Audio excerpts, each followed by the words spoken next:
বাড়ছে তিস্তা সহ বিভিন্ন নদ নদীর পানি, তলিয়ে গেছে ফসলের ক্ষেত, দুশ্চিন্তায় চরাঞ্চলের মানুষ। চোখ ধাঁধানো মেগা প্রকল্পে বদলে গেছে কক্সবাজার, পরিণত হচ্ছে আন্তর্জাতিক যোগাযোগের হাবে। মুক্তচিন্তা বন্ধে বিএনপি জামাত জোটের ষড়যন্ত্র, 2002 সালের এই দিনে বন্ধ করে দেয়া হয় 21-এর সম্প্রচার।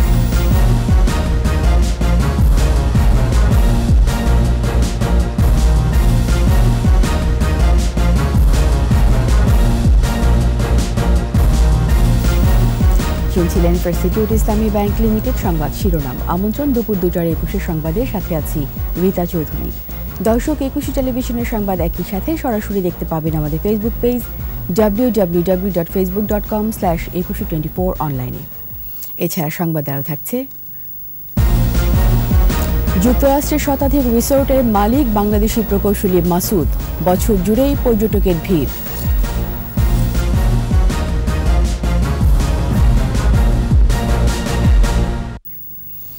বৃষ্টি আর উজান থেকে আসা পাহাড়ি ঢলে বাড়ছে ব্রহ্মপুত্র, যমুনা, পদ্মা, কুশিয়ারা, তিস্তা, ধরলা ও দুধকুমা নদীর পানি।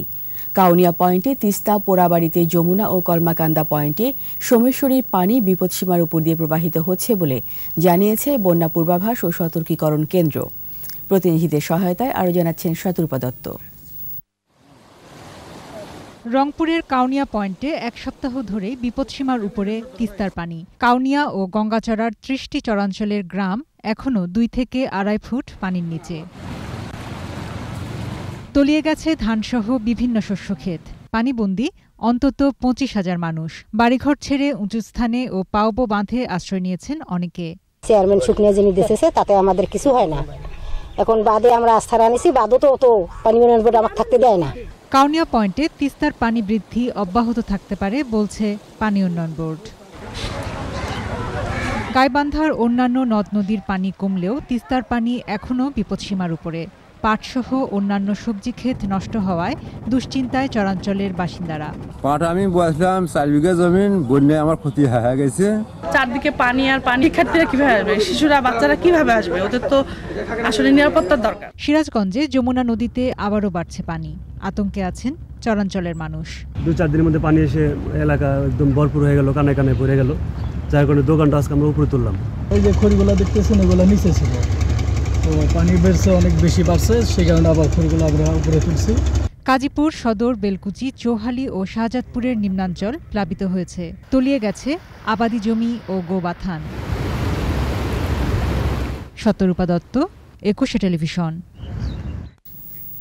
চোখ ধাঁধানো মেগা প্রকল্পে বদলে গেছে পর্যটন নগরী কক্সবাজার।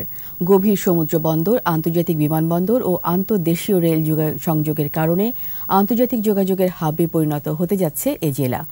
মাতারবাড়ি তাপ বিদ্যুৎ কেন্দ্রের মধ্য দিয়ে কক্সবাজার হয়ে উঠেছে দেশের জ্বালানি নিরাপত্তার গুরুত্বপূর্ণ স্থান। নানা উন্নয়ন প্রকল্প ঘুরে এসে আরও জানাচ্ছেন প্রণব চক্রবর্তী, ক্যামেরায় ছিলেন তফসির হাসান।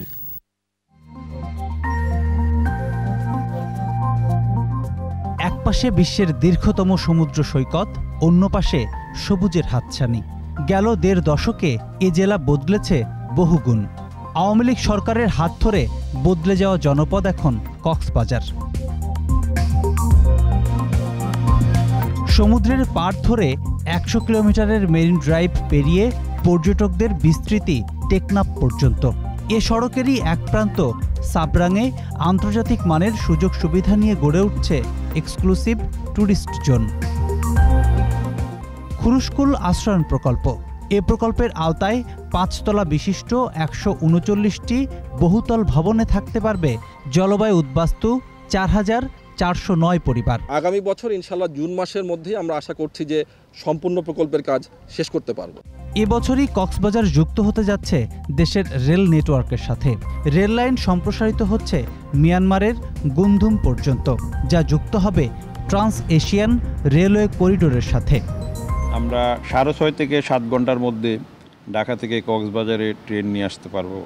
কক্সবাজার বিমানবন্দরকে আন্তর্জাতিক মানে উন্নীত এবং রিফুয়েলিং হাব হিসেবে গড়ে তুলতে জোরে সোরে চলছে কর্মযজ্ঞ।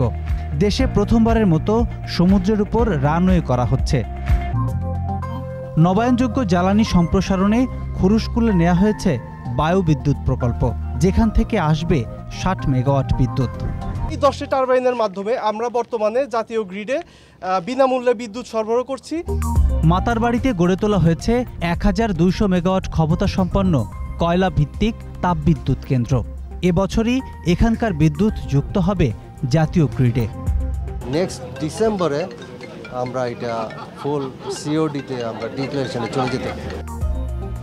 বদলে যাওয়া বাংলাদেশে এখন যেসব বড় বড় প্রকল্প চলমান রয়েছে তার মধ্যে অন্যতম মাতারবাড়ির কয়লাভিত্তিক তাপবিদ্যুৎ কেন্দ্র, যেখান থেকে 600 মেগাওয়াট বিদ্যুৎ এবছরই পেতে যাচ্ছে বাংলাদেশ। একই সাথে এখানে নির্মাণ করা হয়েছে গভীর সমুদ্র বন্দর। দেশের 2 সমুদ্র বন্দর চট্টগ্রাম ও মোংলায় 9 মিটারের বেশি গভীরতার জাহাজ ভিড়তে পারে না। এমন বাস্তবতায় মহেশখালীর মাতারবাড়িতে নির্মিত হচ্ছে গভীর সমুদ্র বন্দর, যেখানে 15 মিটার গভীরতার বিশাল জাহাজ ভিড়তে পারবে অনায়াসে। আন্তদেশীয় প্রবেশদ্বার হিসেবে এ বন্দর কাজ করবে। মহেশখালীতে বাস্তবায়িত হয়েছে সিঙ্গেল পয়েন্ট মুরিং SPM প্রকল্প।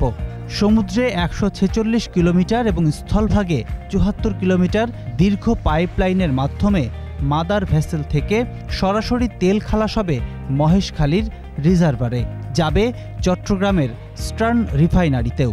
কুতুবদিয়া থেকে চিটং পর্যন্ত নিতে আমাদের প্রায় 10 থেকে 12 দিন লাগতো, সেটা আমরা 48 ঘন্টার মধ্যে নিতে পারবো। সামুদ্রিক শৈবাল এবং প্রাণী রক্ষা, সেই সঙ্গে সুনীল অর্থনীতিকে কাজে লাগাতে গড়ে উঠেছে বাংলাদেশ ওশানোগ্রাফিক রিসার্চ ইনস্টিটিউট।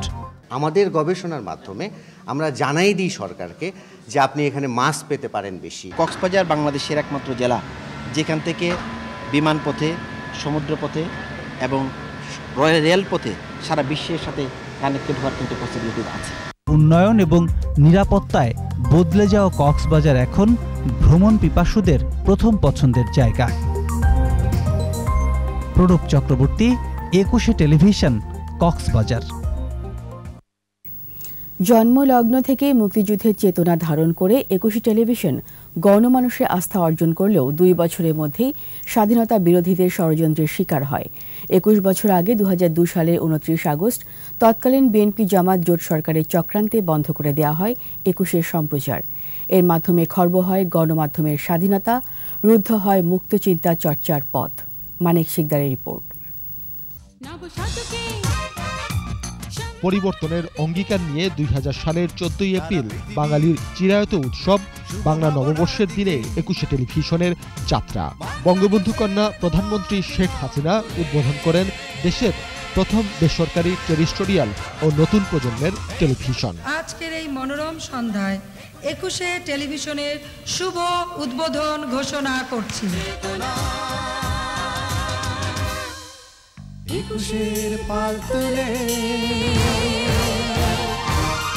যাত্রা শুরুর পর থেকেই বস্তুনিষ্ঠ সংবাদ এবং বৈচিত্র্যময় অনুষ্ঠান দিয়ে কোটি বাঙালির মন জয় করে 21 টেলিভিশন। মুক্তিযুদ্ধের জয়গান, বঙ্গবন্ধু হত্যার প্রতিবাদ, যুদ্ধাপরাধীদের বিচারের বলিষ্ঠ দাবি, ধর্মান্ধতা ও কুসংস্কারের বিরুদ্ধে সোচ্চার ছিল 21। এগুলো হয়তো জামাতের অনেক নেতারই পছন্দ হয়নি, এবং যারা এটার বিরুদ্ধে সোচ্চার ছিল তাদের মধ্যে জামাত ইসলামের অনেক নেতাও ছিলেন, লয়ার ছিলেন। 2001 সালে সরকার পরিবর্তনের পরপরই বিএনপি জামাত জোট সরকারের রাজনৈতিক প্রতিহিংসার শিকার হয় 21 টেলিভিশন। আমাদের নিয়মিত সম্প্রচার কার্যক্রম বন্ধ করে দিতে বাধ্য হচ্ছি।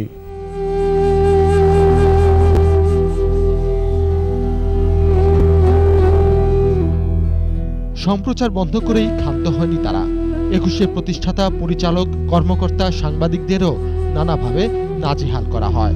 সাইমন রিং এর কথা বলবো, সেই লোকটা এত কিছু করার পরে তাকে যেভাবে 2 দিনের মধ্যে পুলিশের হুমকি দিয়ে তাকে বের করে দেওয়া হলো। জন্মলগ্ন থেকে 21 টেলিভিশন গণমানুষের কণ্ঠস্বরে পরিণত হয়েছিল বলেই মত প্রকাশের স্বাধীনতায় হস্তক্ষেপ করেছিল বিএনপি জামাত জোট। ইটিভি বন্ধের প্রতিবাদে সোচ্চার হয় সাধারণ মানুষ। সারা দেশেই রাস্তায় নেমে আসে তারা। হঠাৎ করে বন্ধ হয়ে যাবে এটা মানুষ সহ্য করতে পারেনি, এবং প্রায় প্রত্যেক জেলাতে, প্রত্যেক ডিস্ট্রিক্টে, ইনফ্যাক্ট এই বিল্ডিং এর সামনেই মানুষ প্রদর্শন করেছে, কান্নাকাটি করেছে। দীর্ঘ আইনি লড়াই শেষে 2005 সালে সম্প্রচারের বৈধতা দেন আদালত, কিন্তু সম্প্রচার নিয়ে চলে নানা টাল বাহানা। 2007 সালে আবারও আলোর পথে যাত্রা শুরু করে 21 টেলিভিশন। ভাষা আন্দোলন, মুক্তিযুদ্ধ ও অসাম্প্রদায়িক চেতনা ধারণ করেই পথ চলছে একুশে টেলিভিশন। একুশে মানে মাথা নত না করা। আপনারা দেখছেন একুশে টেলিভিশন। মানিক শিকদার, একুশে টেলিভিশন, ঢাকা। নিচ্ছি সংবাদ বিরতি। যখন ফিরছি তখন অন্যান্য খবরের সঙ্গে আরও থাকবে। অনলাইন থেকে তারেকের বক্তব্য অপসারণ শুরু, হাইকোর্টকে জানালো বিটিআরসি।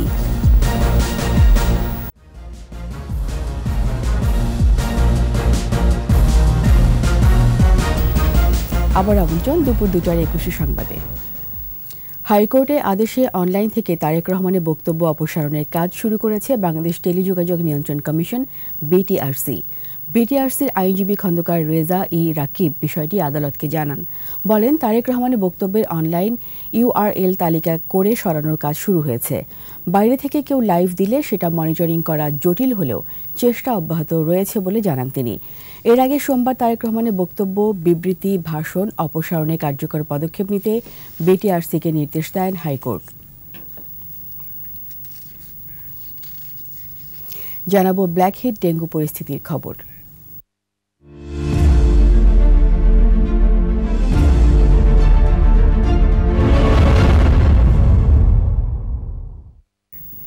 ডেঙ্গুর রেড জোনে থাকা রাজধানী মুগদা মেডিকেল কলেজ হাসপাতালে রোগী ভর্তি জুলাইয়ের তুলনায় আগস্টে অনেকটাই কমেছে। তবে যে কোনো পরিস্থিতি মোকাবেলায় প্রস্তুত কর্তৃপক্ষ। মোহাম্মদ কবিরের রিপোর্ট। রাজধানীর মুগদা মেডিকেল কলেজ হাসপাতাল। ডেঙ্গু রোগী বৃদ্ধির সময় হাসপাতালটিকে রেড জোনে রেখেছিল স্বাস্থ্য অধিদপ্তর। জুলাই মাসে রোগী বাড়লেও আগস্টে ভর্তি অর্ধেকে চলে এসেছে।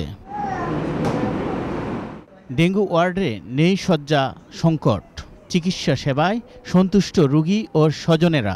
এখানে আসছি, এসে চিকিৎসা করতেছি, একটু আরামের দেখেছি। মুগদা মেডিকেল ভর্তি করাইছি, এখন সে বেটার ফিল করতেছে।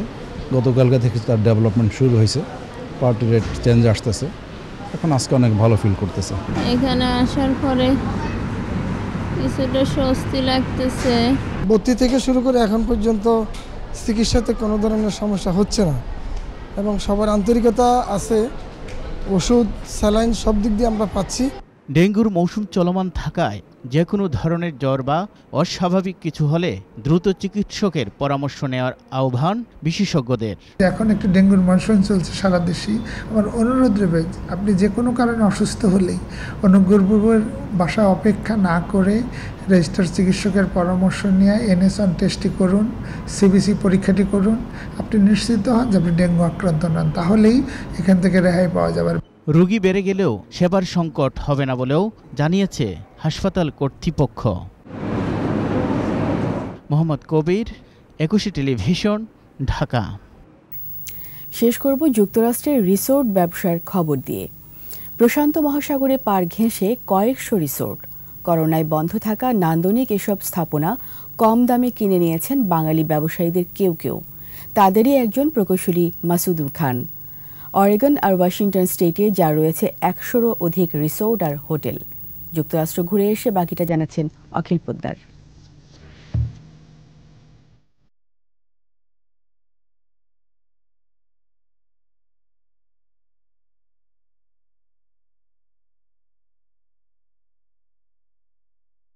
ওয়াশিংটন স্টেটের রাজধানী অলিম্পিয়ার পাশেই মুকলিপস শহর। সেখান থেকে মাত্র 2 ঘন্টার পথ পেরুলেই বোয়িংয়ের শহর সিয়াটল। প্রশান্ত মহাসাগরের পার ঘেঁষে সারি সারি এসব রিসোর্টের মালিক এতদিন ছিলেন নেটিভ আমেরিকান পরিবার। তাদের 4 পুরুষের ব্যবসা এবার কিনে নিয়েছেন বাঙালি প্রকৌশলী।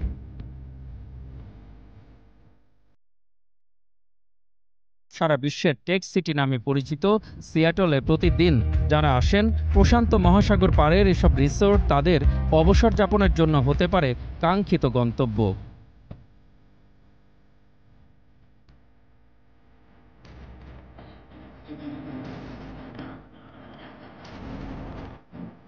এখানে অনেক একটা অপরচুনিটি ছিল, কিন্তু যখন এই জিনিসটা প্যান্ডামিকের সময় প্রিভিয়াস ওনার তারা প্রায় 55 ইয়ার্স ধরে এই প্রপার্টিটাকে চালাচ্ছে। প্যান্ডামিক পরবর্তী যে মানুষের যে লাইফস্টাইলটা চেঞ্জ হতে পারে, ওইটার যে আমার একটা গার্ডস ফিলিংস থেকে আমি মনে করেছি যে না, এখানে এটা একটা ফিউচার আছে। নেটিভ আমেরিকানদের থার্ড জেনারেশনের পর্যটন ব্যবসায়ী জেস ওলস মালিক থেকে এখন রিসোর্টগুলির ম্যানেজার হিসেবে চাকরি করছেন। তার অভিমত, দক্ষতা থাকলে বাংলাদেশিরা এখনই এসব রিসোর্টে কাজ করতে পারেন।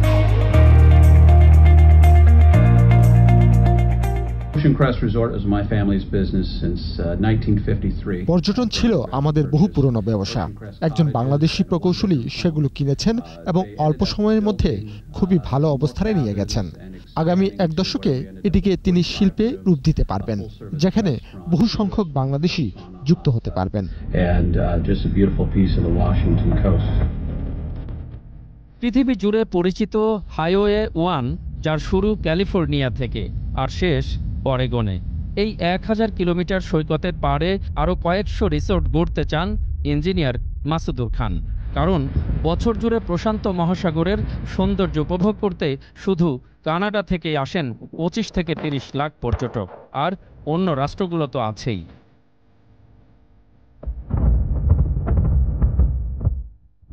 সমুদ্র থাকলেই হবে না। কক্সবাজার আমি মনে করি এখানে অলরেডি একটা বড় স্ট্রাকচার হয়ে গেছে। টেকনাফে যাওয়ার পথে আপনি দেখবেন যে অনেক সুন্দর সুন্দর পাহাড় আছে, পাহাড়ের পাশে নদী আছে, বিউটিফুল স্পট আছে। এই জায়গাগুলো নিয়ে আমরা বিভিন্ন ধরনের ছোট ছোট প্রজেক্ট করতে পারি। আমার ডান পাশে প্রশান্ত মহাসাগর, আর এই পাহাড়ের উপর 97টি রিসোর্ট করেছেন বাংলাদেশের একজন গর্বিত ব্যবসায়ী। তার ধারণা, কক্সবাজার এবং কুয়াকাটাকে ঘিরে এরকম নিরিবিলি জায়গাতে হতে পারে অনেকগুলো প্রাকৃতিক সৌন্দর্য ভরা রিসোর্ট, যেখানে বাংলাদেশের পাশাপাশি পৃথিবীর বিভিন্ন দেশ থেকে পর্যটক আসা সম্ভব। অখিল পোদ্দার, 21 টেলিভিশন, ওয়াশিংটন, যুক্তরাষ্ট্র। এর সাথে শেষ করছি দুপুর 2টার 21 সংবাদ। যাওয়ার আগে ফার্স্ট সিকিউরিটি ইসলামী ব্যাংক লিমিটেড সংবাদ শিরোনামগুলো আরও একবার। বাড়ছে তিস্তা সহ বিভিন্ন নদ নদীর পানি, তলিয়ে গেছে ফসলে ক্ষেত, দুশ্চিন্তায় চরাঞ্চলের মানুষ। চোখ ধাঁধানো মেগা প্রকল্পে বদলে গেছে কক্সবাজার, পরিণত হচ্ছে আন্তর্জাতিক যোগাযোগের হাবে। মুক্ত চিন্তা বন্ধে বিএনপি জামায়াত জোটের ষড়যন্ত্র, 2002 সালের এই দিনে বন্ধ করে দেয়া হয় 21-এর সম্প্রচার। সবশেষ খবর জানতে ডায়াল করুন 2021 নম্বরে, আর ভিজিট করুন 21-tv.com ওয়েবসাইটে। এছাড়া ফেসবুকে ভিজিট করতে পারেন facebook.com/2124 অনলাইনে। এতক্ষণ সঙ্গে থাকার জন্য ধন্যবাদ। পরের সংবাদ সন্ধ্যা 6টায় 21 দেশের সংবাদ দেখার আমন্ত্রণ রইল।